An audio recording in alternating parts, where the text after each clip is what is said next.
திரும்பி பார்க்க வேண்டுமெனில் அவன் பணக்கார தந்தைக்கு மகனாக பிறக்க வேண்டும் என்று அவசியமில்லை.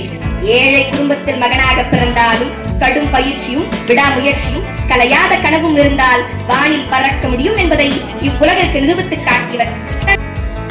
யாம் அறிந்த மொழிகளிலேயே தமிழ் மொழியை போல் இனிதாவது எங்கும் காணும் என்ற வரியும், செந்தமிழ் நாடேனும் போதினிலே இந்த தேன் வந்து பாயுது காதினிலே என்ற வரிகளும் அமிர்தத்தை கலைந்தால் அதில் இருந்து கிடைக்கும் ஒரே சொல் தமிழே. I designed a 4-line poem-like thing called creativity. Learning gives creativity. Creativity leads to thinking. Thinking provides knowledge.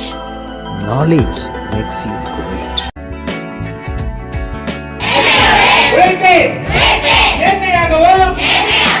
வெற்றி பெறுவேன்.